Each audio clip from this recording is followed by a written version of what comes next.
Broadcasting from the Community Service Radio Studios at the Pop Music Academy in Sellersburg, Indiana, it's Dangerous Subversive Radio. Prepare to open your minds and question everything.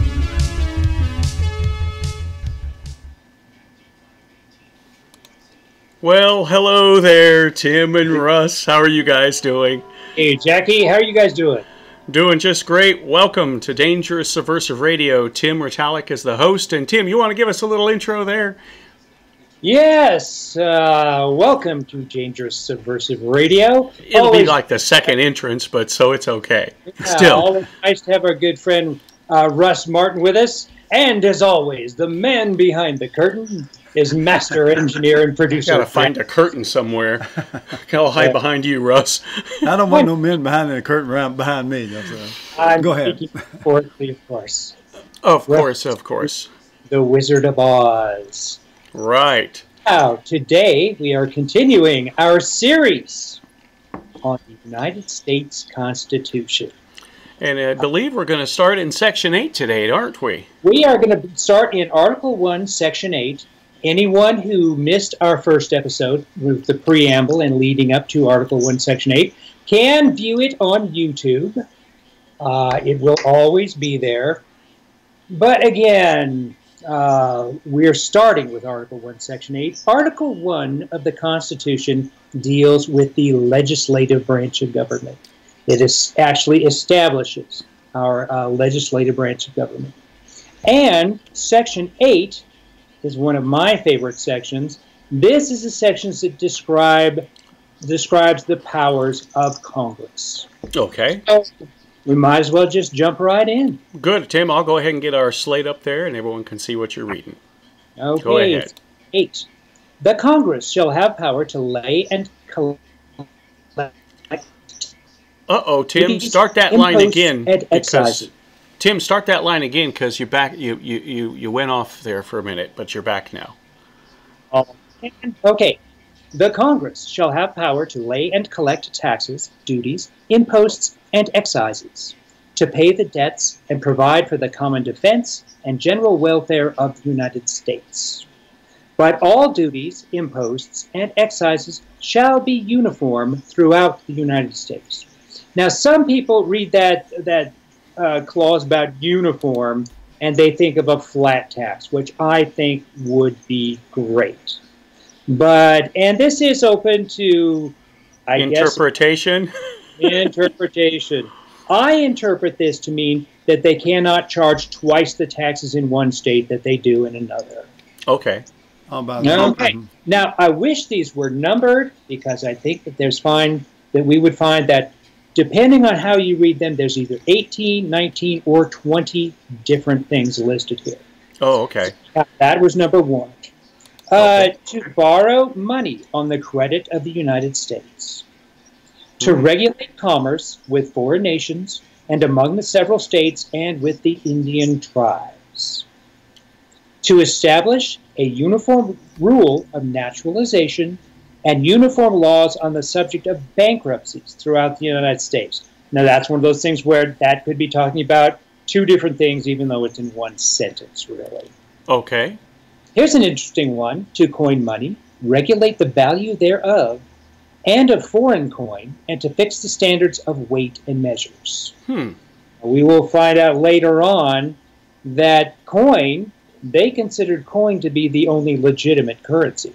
But like I said, that will be mentioned later on. Okay. Okay, to provide for the punishment of counterfeiting the securities and current coin of the United States. Ooh. To establish post offices and post roads. Pretty straightforward. To promote the progress of science and useful arts by securing for limited times to authors and inventors the exclusive right to the respective writings and discoveries. What is that? What do we think of? Well, what I think of, that establishes the patent office. Okay. Yes, also copyright. Now, here they list authors. Now, as far as I know, in this day and age, copyrights do not expire. Okay. Patents do expire after a certain number of years. So anyhow, find out all kinds of interesting stuff comes from the Constitution. Right, that's very interesting. I got a question for you guys. I've written songs, of course, and I put a patent on my song and copyright, as a matter of fact. And I understood from, now this has been 35 years ago. You did a copyright, not a patent. Yeah, but I just assumed when it came to songs that would be a patent. But apparently maybe not. I don't know. But anyway, it was said that back in those days, this, just to clear this up for everybody, that after 25 years, my copyright could be stolen. Well, it would give, nobody has to get my permission. Like if they wanted to do my song, if they want to do a rendition, they wouldn't have to get my permission. They wouldn't have to pay you any kind of royalties or anything like that. So I don't know. Is that years? And it is a very generous amount of years. The song does enter the public domain. Yeah. Right. Okay. That's cool. I mean, I well, that's actually good. Wanted to put that in there in case that was, you know, somebody asked. But otherwise, copyrights. Did you say copyrights can't? They don't have a limit on them. Well, or was it a patent?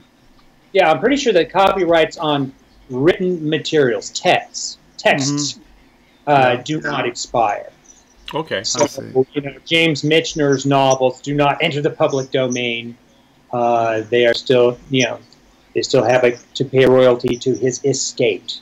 And then patents, of course, wouldn't expire, right? Yeah. Okay, let's move on to constitute tribunals inferior to the Supreme Court.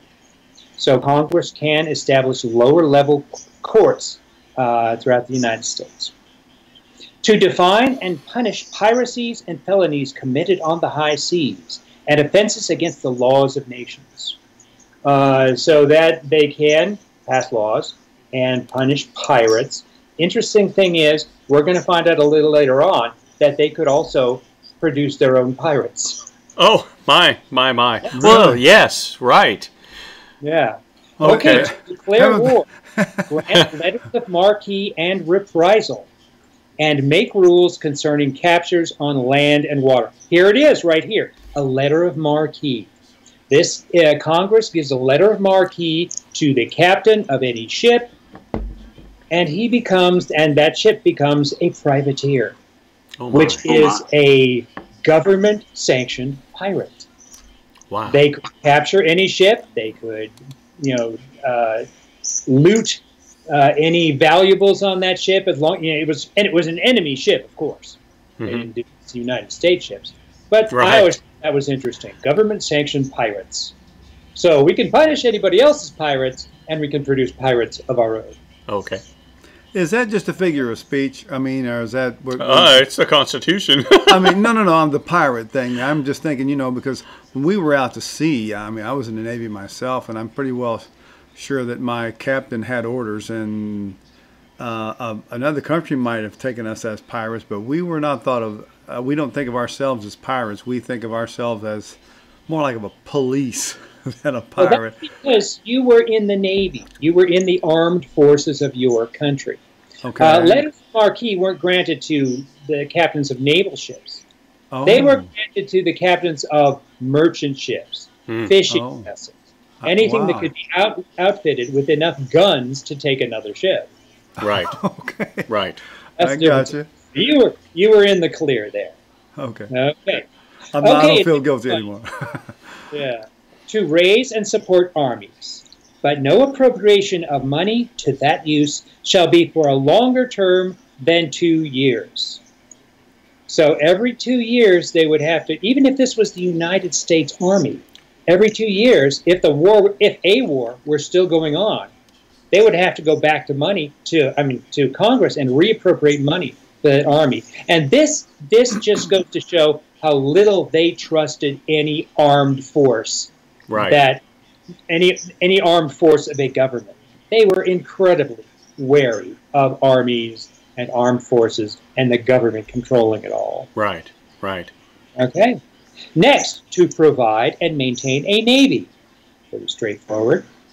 To make rules for the government and regulation of the land and naval forces. That makes sense. To provide for calling forth of the militia to execute the laws of the Union, suppress insurrection, and repel invasions. They wanted a minimal army, and they knew at any time that might require more force than that, they would call up the militia of the states. And no, this is not the National Guard. This is the militia. Okay. Yeah. Its own entity. You knew I was getting ready to ask that, didn't you? Yes, he did. Because he was said sensing no. both of us here. He should have said, What? no, Russell, it wasn't. Go ahead. Right. To provide for organizing, arming, and disciplining the militia, and for governing such part of them as may be employed in the service of the United States. Now, what that means is the militias, after the government paid for their training and their arming and their ammunition, they could not just go off and make up their own orders. They had to be under the control of the United States government. Sure.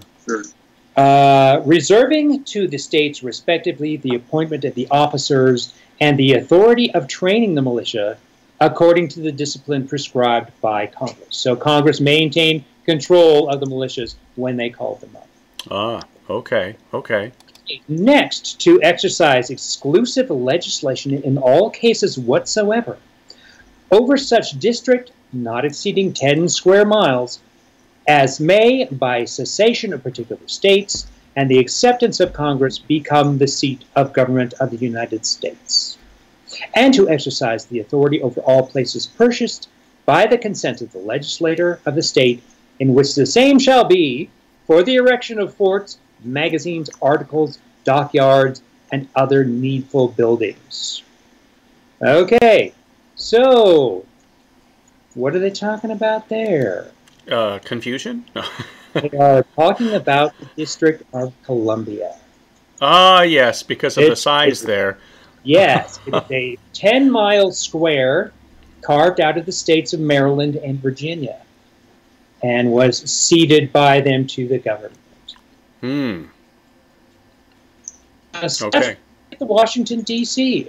A lot of people realize it's not a state. Right. It is neutral territory. Okay, and we come to the last two. To make all laws which shall be necessary and proper for carrying into execution the foregoing powers, and all other powers vested by this Constitution in the government of the United States, or in any department or officer thereof. So there you have it. There is Article 1, Section 8. So, tell me why this is your favorite, Tim. Well, this is a list of things that Congress is empowered to do.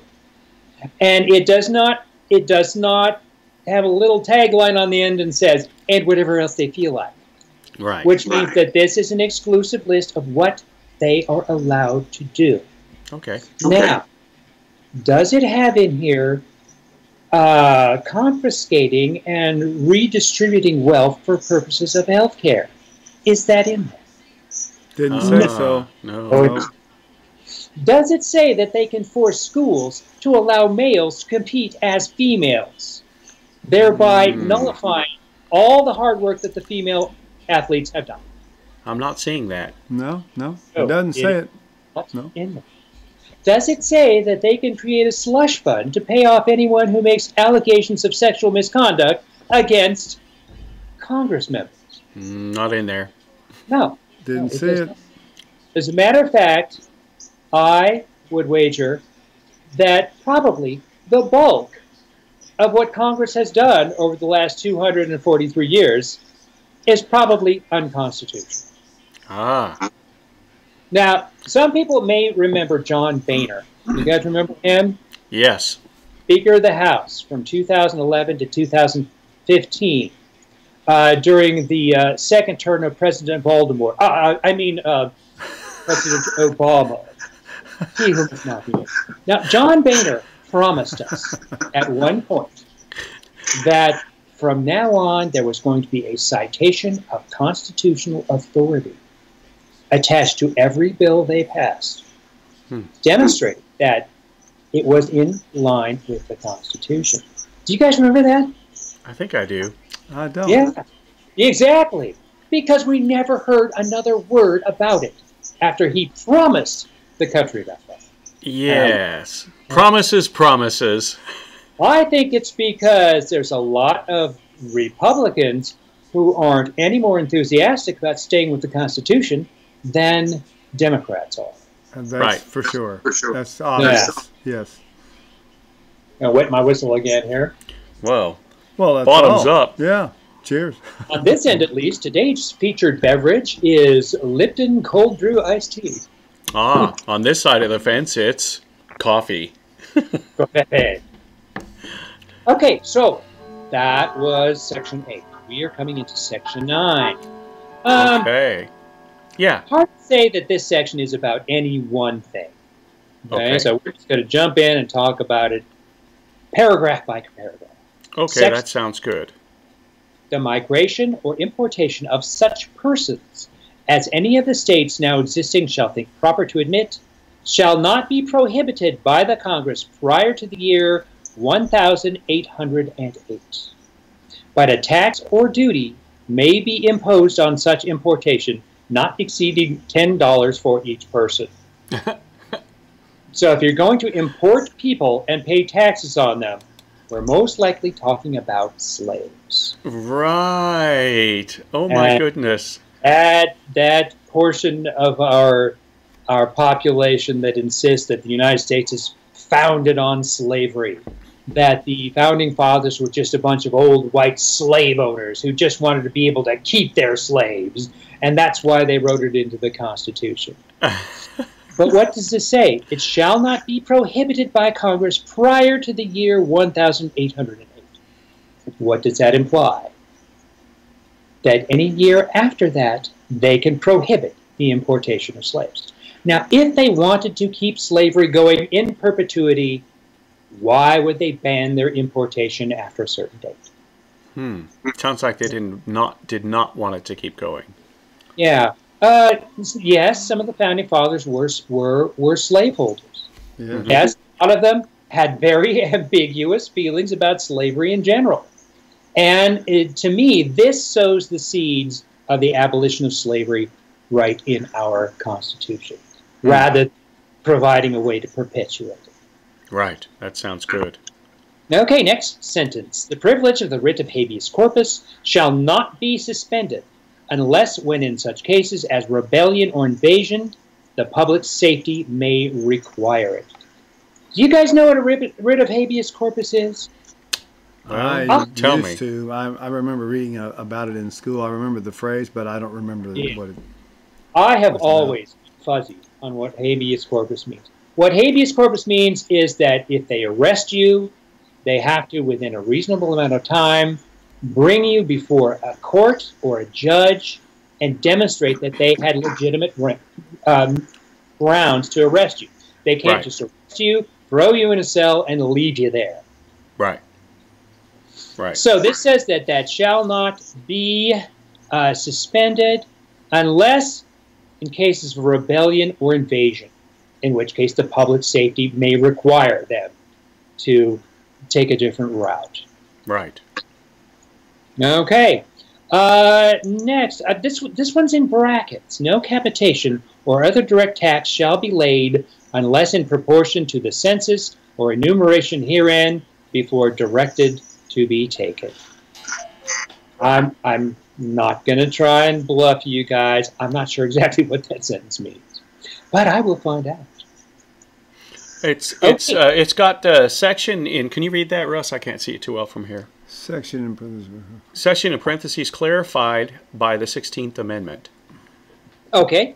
And above that, 16 minutes. okay, that was it. Yeah. Okay. Okay, and that's kind of what I have there. Yeah. If that makes any sense to you, Tim, does it? Pardon me? Does that make any sense to you, Tim? It'll make more sense when we get to the 16th Amendment, I think. To me. Okay. Okay, cool, cool. Okay. No tax or duty shall be laid on articles exported from any state. So the Congress can't, I mean, if you grow Olathe sweet corn, Olathe sweet corn in Colorado, and ship it to Kentucky, where it is consumed by people who love it just as much there, Congress cannot tax that. Although we also have the Interstate Commerce Clause, which we're going to be coming to in a little while. So some of this stuff gets a little convoluted. Okay. But we're going to No preference shall be given to any regulation of commerce or revenue to the ports of one state over those of another, nor shall vessels bound to or from one state to another be obliged to enter, clear, or pay duties in another. Okay, so that just means that when it comes to interstate transportation by ship, we're all one country. We're all on the same team. We're all on the same side. We have each other's back. We have each other's back, yeah. Okay, no money shall be drawn from the treasury, but in consequences of appropriations made by law. And a regular statement or account of receipts.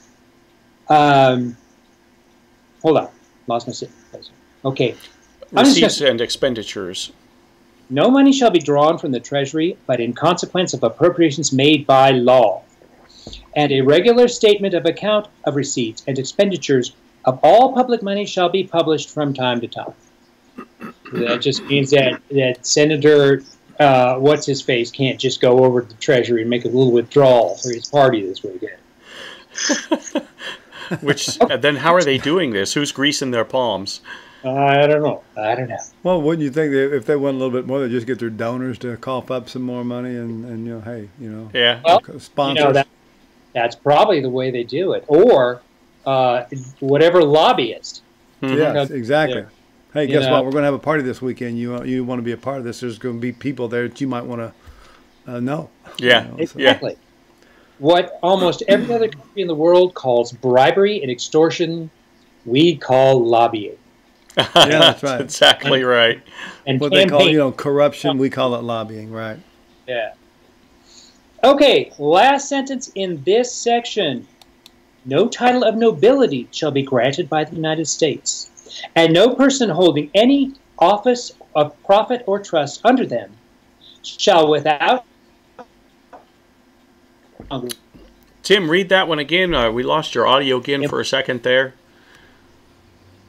Okay, I'll start over. No title of nobility shall be granted by the United States, and no person holding any office of profit or trust under them shall, without the consent of Congress, except of any present, emolument, office, or title of any kind whatsoever, from any king, prince, or foreign state. This has been in the news lately. This is called the Emoluments Clause. Is it? Hey, Tim, play with your little connector again there. Oh, wait, I think you got it. Let me hear you. Okay, okay, I think we're back. Okay. Like I said, this has been in the news lately. Actually, it's been in the news whenever they haven't had any other good talking points for the last 2 years, and that is called the Emoluments Clause. Okay. Tim, jiggle your little connector again there. Okay, how's that? There, that's perfect. Okay, I actually pulled the USB connection out a little bit. Oh, okay. Okay, whatever works. Any port in the store. So this is the Emoluments Clause. Huh. Saying that since President Trump owns casinos and resorts, that he is profiting. Well, here's actually the gist of it. He does own resorts. He does own casinos. He does own hotels. And if a foreign head of state books a room at his hotel, their interpretation of this is that he is profiting by offering, he is taking emoluments from them. He's taking money from them for things that have nothing to do with the government and purely for his own. Okay. Tim, slide your connector in all the way. Go ahead. Okay, how about that? We'll find out. Okay. Maybe I just need a new that's better. It's all better. Okay. Now, President Trump's answer to this is that he has turned his businesses over to a trust. To a trust. That does not have control of them. They are in control of the trusts. And he does not, none of the money that goes into that trust comes back to him. This is a slippery slope. Mm-hmm. And quite frankly, I can understand the argument on either side of this. And so I'm going to take a neutral stance on this one. It's not something that I'm going to take either side. So there you go. So you can tell that the three of us are not just, blind conservatives, as you would say. We think about these. Yeah. Sure. And no matter how flat you make, as Dr. Phil said, no matter how flat you make a pancake, it's still got two sides. Okay. Well, that's funny, Tim. That's Tim's sense of humor. Yeah. Love this guy. Go ahead, Tim. I'm sorry. Okay, we're up to Section 10.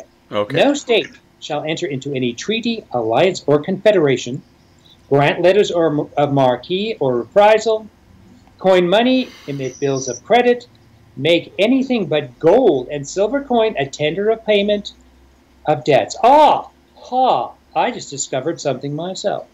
Pass any bill of attainder, ex post facto law, or law impairing the obligation of contracts, or grant any title of nobility. Now, what was it that you... One little bit at a time. Yeah. So states. So Maryland can't make a treaty with France. Right. Georgia cannot cannot make privateers of Belgian ships. Okay. So basically, as far as the defense of the United States goes, we're all on one team. We're all on the same side. Right. So California can't make any treaties with Mexico. Exactly. Okay.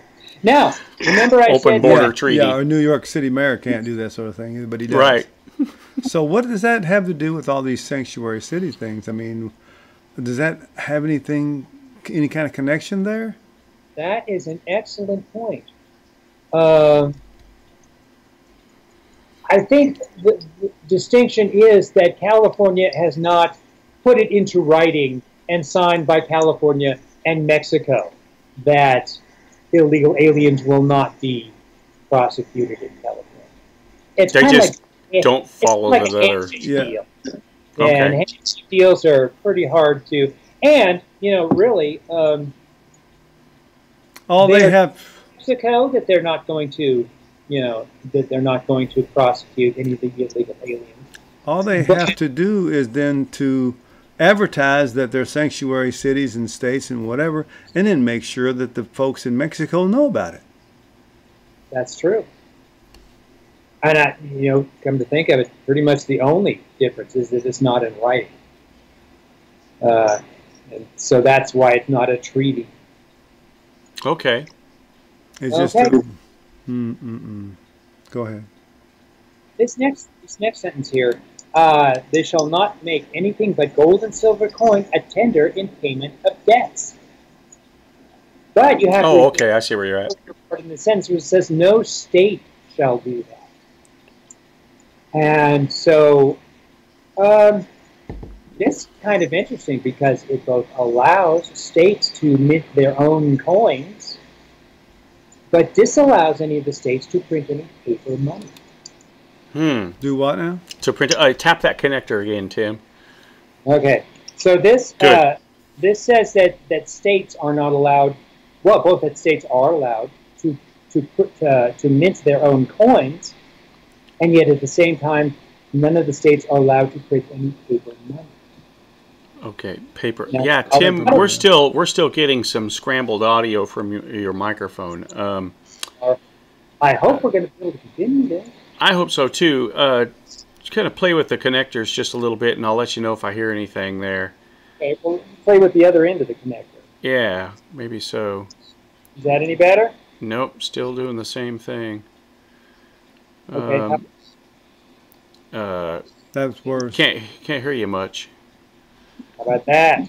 Okay, well, let's go with that right there. Okay. So the next little bit of that run-on sentence. No state shall pass any bill of attainder.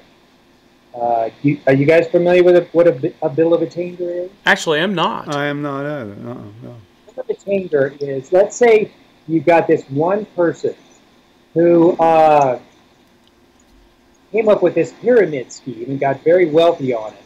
And the pyramid scheme was selling bales of hay. Okay. So Congress cannot pass a bill saying it is now illegal for anyone to get rich off a pyramid scheme selling bales of hay. In other words, you cannot make a law which is obviously targeting one person. Okay. Okay. So that, and yeah. So the next one is an ex post facto. You know what? It's interesting that you would say that, because I was reading an article on Facebook the other day where they are trying to pass a law for just one person because she is in. She has to take this particular medicine in the United States, and she's from Guatemala, I believe, but she's been here for 16 years, and they discovered that whatever it is she's got, well, she will die if she doesn't get these medicines, and now she's being deported because she and her family have never, and the doctors have never, anybody's ever gone and ever became citizens. Oh. And now with all what's going on with this citizenship and immigrants, the what's hitting the fan, and she's becoming a victim of it all. And now they're saying, well, it's Trump's fault because Trump is sending her back to her country to die. But in that article, they were saying that bills have been passed for individuals in those kinds of circumstances to where just they are the only one involved in the bill. Yeah. Well, bills of attainder are only, the main consequence of a bill of attainder is that it punishes a specific person for what they have done.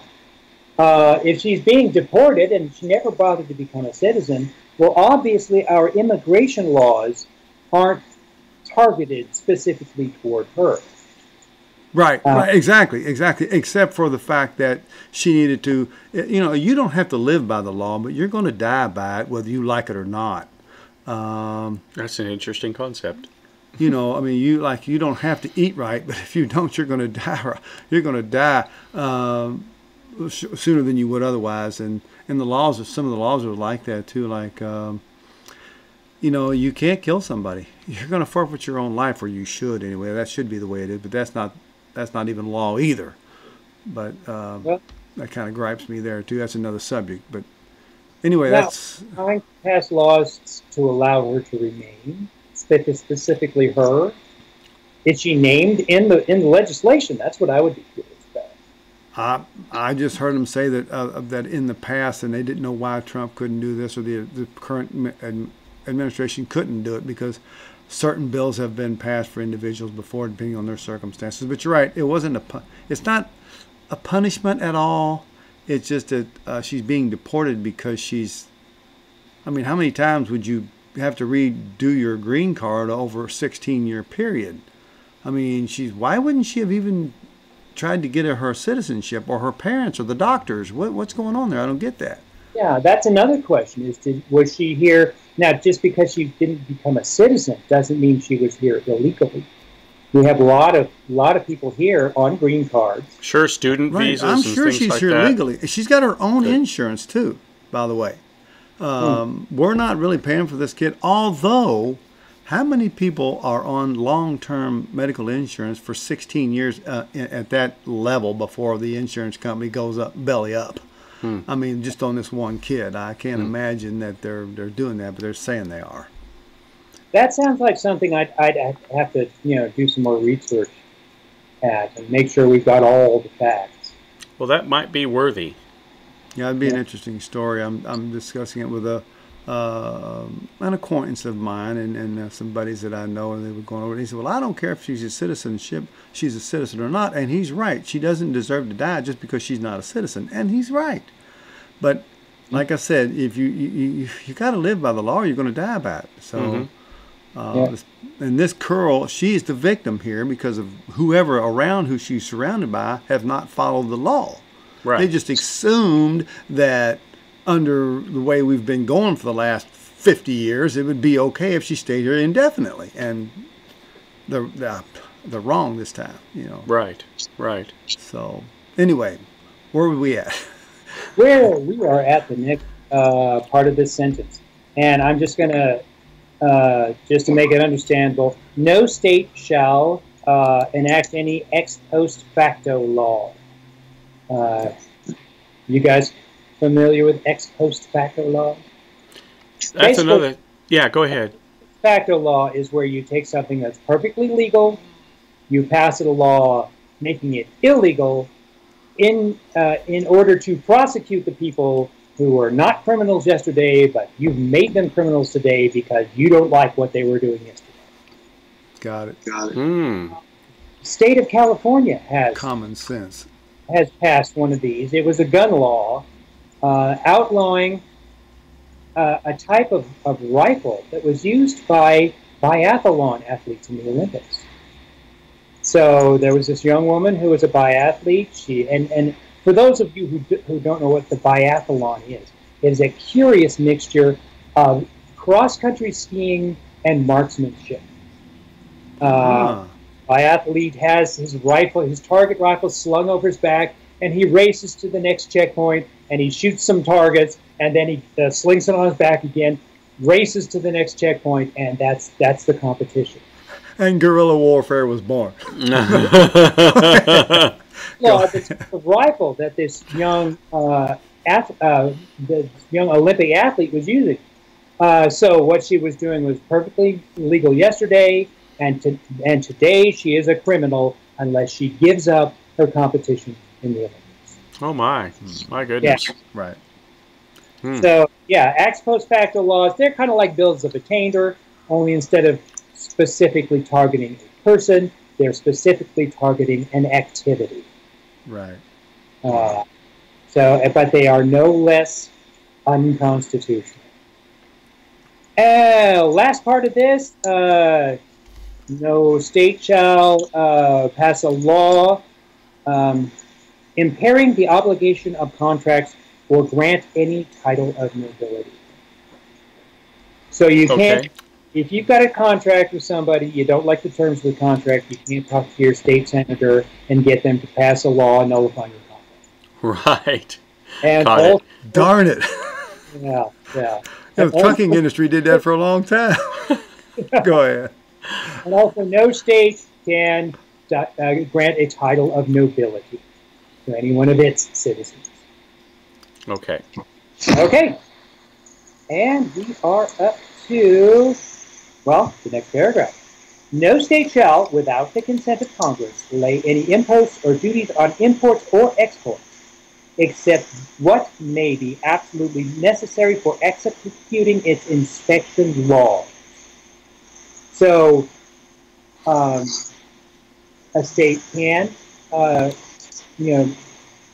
lay duties on things imported to that state, but no more than it takes. I mean, every state, every port has inspection service. Hey, Tim, touch the connector on your microphone. I'm curious. Okay, how about that? Yeah, it's about the same. Yes, but the little whistle's gone. The little whistle's gone. So then the export duties or taxes imposed on these imports and stuff are not enough to make a profit off of them, just enough to pay for the inspection of. Yes. Correct? So the state has the right to inspect what is coming into that state on ships, and that costs money. So they can impose duties on those imports. Now, you said not enough to make a profit, only to cover the cost of that inspection. And that is in the next part of this sentence. It says, and the net produce of all duties and imposts laid by any state. So they actually can take in more money than it costs to do this. But it says it shall be for the use of the Treasury of the United States. And all such laws should be subject to the revision and control of the Congress. So if you do make any profit off your inspections, that money belongs to the United States. Okay. Which is, which takes me back to the Civil War and why, the 13 states tried to, would they recede from the Union? That because the Union was making a bunch of money off of those import cities down south, and they did not want to be separated from all that money. Mm-hmm. You know what I mean? So So I guess they did make a profit off of it. Otherwise, because I mean, the North, they were spending a lot of money north, I understand, to build bridges and cities and all that, and the South wasn't reaping any money off any of that. Oh, no, benefits off of that deal. Right. And so that's what happened there. I read in some of the Southern history books. Mm-hmm. That was the deal on that. The Civil War was a lot more complicated. Exactly. Tim, we're kind of losing your mic again. I'm not sure. Let's see. How about that? Right there? Still got the same thing going on. Well, yeah. I don't hear it in my headset. He's pretty clear, except for his voice is kind of... There's a lot of fuzz going on. Yeah, it's not real clean and clear like a microphone that we have here in the studio. Or well, it's not clean and clear like when we first started it. There's just something funny going on with it. It's funny, Tim. Well, we have to promise our listeners that I will do everything I can to resolve this situation before our next show. Well, that's a good thing. Yes, sir. Okay. The problem seems to be the connection between my audio interface and my computer. So I will just look into getting a new cord. Okay. You might. Or I do have another USB port. Whoa, listen to that. Sure. That cleared it up. What did you do? Yeah, completely. I took my handy-dandy trifold Constitution off of my computer keyboard. Oh, guess what we're hearing then? Guess which microphone we're hearing? We're not hearing your really nice microphone. We're hearing your keyboard microphone. You'll have to do those. You'll have to adjust those settings inside the Skype. That's what's going on. And when it was covered, that's what we were hearing. Well, I'll tell you what. I will check the settings before we start the next show. I will check the settings and make sure we're going through my Audio Technica microphone. Okay, Tim. Okay. We're on those last two paragraphs, and so I'm thinking, why don't we pick up at that point? Does that sound okay? We do have one more paragraph in Article 1. No, you have two. Well, we're kind of halfway through one of them. I see. Yeah, we're almost through this one. Okay. Well, why don't we go ahead and finish it? Okay. No state shall, without consent of Congress, lay any duty of tonnage, keep troops or ships of war in time of peace, enter into any agreement or compact with another state or with a foreign power to engage in war unless actually invaded or in such imminent danger as will not admit of delay. Okay. What does that mean? That means that Massachusetts cannot declare war on France. Right. And take their navy, which they've maintained, even though no one was at war with France, and go to war with France. Okay. Now, it also says that if France invades Massachusetts, they can fight back. Okay. Okay. Yeah. Okay. Wow. Wow, that's interesting.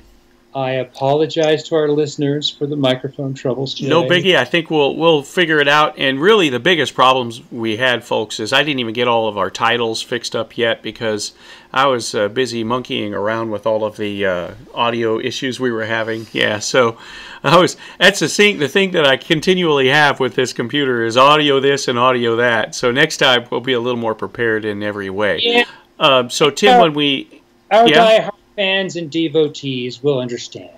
That's right. With us through thick and thin.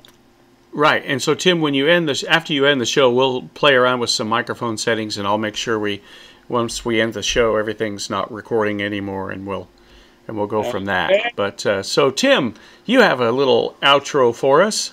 Yes. But before you go, Tim, I want to thank you for being the host of the show and we appreciate you. Me at least. I don't care about him. No, I'm just kidding. But I really do appreciate your knowledge and your insight. So thank you. And there you go. You can have it back. My knowledge is not 100%. There are parts that, like I said, there are a couple of sections in this Constitution that I don't completely understand. But I do have a book. It's somewhere in my storage unit right now, in which I can find out exactly what every sentence of this document means. Good. Well, one of the good things that we've got the chance to do today, or at least I did, and you gave several examples of some of these this. You know what I mean? The examples that I showed, like I talked about stories in it too, which helped me to understand it a little more completely. Sure. You know, so sure helps me a lot. That's good. That's good. It'll keep it in my mind a lot longer. So. And we're not done yet. We're going to have lots of fun with this. Oh yeah. I'm excited about it. That'll happen on the next episode of Dangerous Subversive Radio. I hope you come back for that. I hope you bring some friends. I hope you grow to be 100 million strong. But right now, I hope you have a good night. Good night, everybody. Good night.